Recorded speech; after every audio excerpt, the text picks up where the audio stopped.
if you're looking to build a thriving local community that actually brings you leads and clients on social media, you need to hear this, because right now, every time you post on social, you're at the mercy of the algorithm. You put something out, you hope people see it, and you have zero control over who actually does. And coming from someone who's built 2 local communities to over 30,000 members and generated multiple 6 figures from those communities without spending money on ads, I'm gonna show you how to build one for your business. This is the life cycle of every business owner on social media.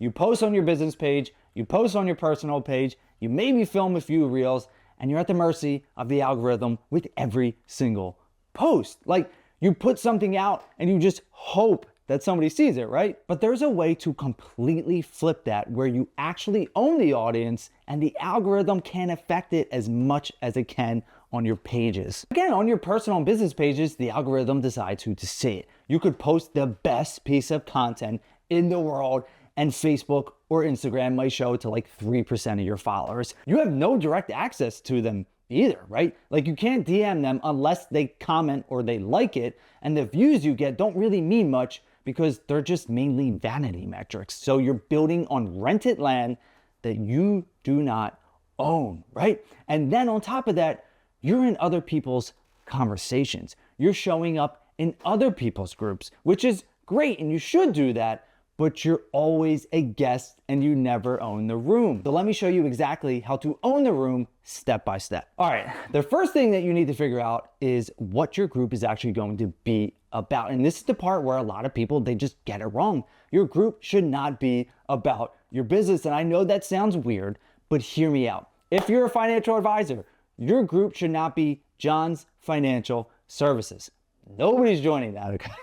But if your group is called Get Financially Free, now you're attracting people who care about the topic, not just people who want to hire you. And that's exactly what a financial advisor that I've worked with named John did, right? He called his group after we went through a strategy process. He decided to rename the group to Get Financially Free, and now he's closing in on 2,000 members. And the dog trainer that I worked with, she didn't call her group Lori's Dog Training, she called it D-Town Dog Pack. It's about people who live in this area in Downingtown, PA, who own dogs and want to get together and walk their dogs with a pack, right? Hyper specific, hyper local. She started that in July of 2025 and she's almost at 500 members. And Downingtown's not a huge place, right? So to have 500 people is awesome. The concept needs to be about something your ideal client cares about. They already care about it, and it's in the local area, not your business. The business comes later because you're the one who built the community and showed up for it, and you become the person that everyone associates with that group. Think about you being a local roofer. Maybe it's a homeowner group for your specific town where people share tips and recommendations. And the more hyper local and the more hyper specific, the better. This next part is so important because once you have the concept, you need to set up your membership questions the right way. And this is huge. And when someone requests to join your group, Facebook lets you have, I think, about 3 questions right now before they get in. And this is where it gets super powerful. You want to set up the questions to do 3 things. First, you need to qualify them. Like, are they actually your ideal client? Not your mom, not your brother, not your sister. I don't know, maybe they are your ideal client, but mainly they're not. So for my group, I ask people if they're looking to relocate to the area or if they already lived here. And when someone would say, yes, they're looking to relocate, I would DM them, start a conversation, right? I was qualifying leads before they even joined. Second, you want a question that captures their email. Just ask for it and offer something in return. And you'd be surprised how many people will give it to you. I've gotten like 60 leads in the past month alone just from having that in my groups. And now you have a way to reach them outside of Facebook, right? You're building an email list for your group and from your group, and that's an asset that you own completely. And third, you want a question that tells you what they're looking for.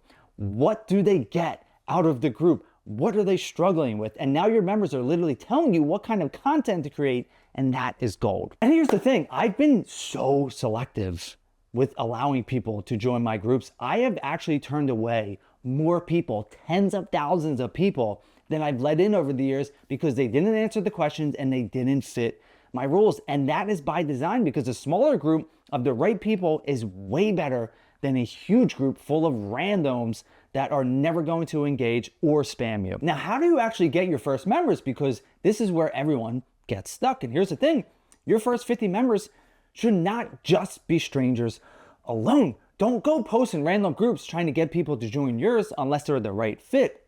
And don't run ads either. You don't have to do that. Your first 50 people should actually be people that you already know, your past clients, your email list, people in your personal network, anyone that you've ever helped before. These people already trust you.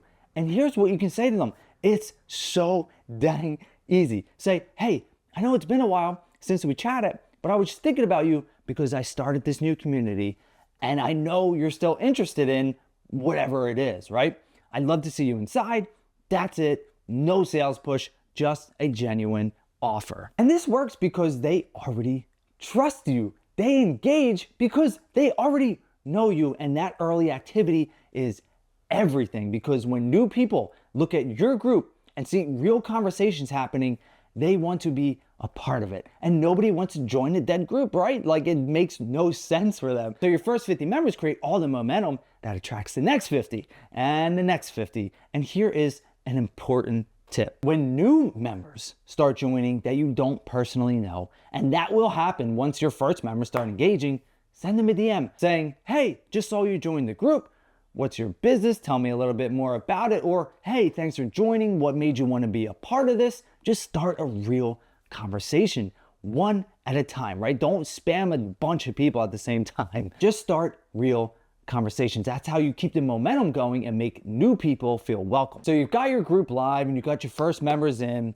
Now, what do you actually post? Here is a super simple weekly rotation that works. Monday, post a poll or a question to get people talking. Something dead simple that requires almost no thought to answer, like, what's everyone working on this week? Or what's your biggest challenge that you're dealing with right now? Just get people to raise their hand and say something. Tuesday, I would reserve that for a helpful post, something about your expertise tied to your local area. If you're a landscaper, maybe it's about what's happening with the soil at this time of year. If you're a dog trainer, maybe it's a quick tip about something going on in your area, like a new dog park opening or some kind of local dog-friendly event. Wednesday is something personal, a story, right? Like something about your life. This is what makes people feel like they actually know you, and it doesn't have to be deep and super revealing either. It could be something funny that happened or something you're dealing with that week. People connect with real stuff. Thursday can be another helpful post, and Friday, this is the good one, spotlight a member or a local business. This is huge because when you spotlight someone, they share it, their friends see it, and now people who aren't in the group are seeing your group for the first time. And here's the key to all of this. You're not selling in these posts. You're being helpful, you're being visible, you're showing that you're a human being and not just a business, right? The selling happens naturally when people trust you and need what you offer, and you do not have to force it. And here's another quick tip. When somebody posts, don't just like give them a thumbs up or say awesome. Be deep, be detailed about it, and give them a real authentic answer. But here's where it gets really cool, because this is when the groups start working for you. And it took me years before I noticed people inviting other people on their own. By year like 2, going into year 3, the group that I started was starting to run on its own. Posts were getting shared, new members were joining without me having to do anything. And when someone posted asking for a recommendation, like, hey, I need a roofer, or hey, I need a financial advisor, other members would tag other members in the group and vouch for them. And that happened over and over, and it started to grow the group beyond what I expected. A guy that I was in a real estate brokerage with, I taught him the same approach years ago. He was actually doing this and he wasn't being super consistent. And now over the past few years, he has been, and he's close to 5,000 members. And he said almost 100% of his business comes from one group. And John, the financial advisor, someone commented in his group like 2 years ago talking about needing help opening an IRA. And now 2 years later, he's having that meeting with her, right? Like, this is how it works. People see you now, maybe they'll use you in 2026, maybe 2027, maybe 2028. You have no idea. You just have to put in the effort, and then you're going to get that person that says, I need you right now. Can you help me? Another cool thing that I started doing back, when I first opened these groups was I allowed businesses to post on the 1st and 15th of the month, and they got exposure. They loved it. Other people would see that content, and when you help other business owners out, that takes the group to a whole new level. And look, you should absolutely still be showing up in other groups as well. And I don't mean showing up in a salesy way, just posting about your business. I mean showing up in a helpful way, and show up where you live, right? Like, talk about things and answer questions and just be that helpful person instead of just trying to be salesy the whole time. And just like everything I talk about, it takes time. Being in the early months, it sucks. I know that. I've been there multiple times, and there's no shortcut to building a real community. There is no secret sauce that would just make thousands of people join right away. So be active, stick with it, and it will compound over time. If everything that I've been talking about in this video and the past videos feels super overwhelming and you don't have the time to actually do this yourself, then we should talk. This is exactly what I do. I help local business owners build their brand and get clients on social media in their town, becoming known, creating the right content, building a community, showing up in other communities. That's what I help people implement. I do free intro calls. We can talk about your business, where you're at, and figure out what the best path forward is for you. Link is in the description, or scan the QR code. And if you haven't watched the first 2 videos in the series, go back and watch them now. The first one is about becoming famous in your local market, and the second one is about the content strategy that nobody is using in your local area.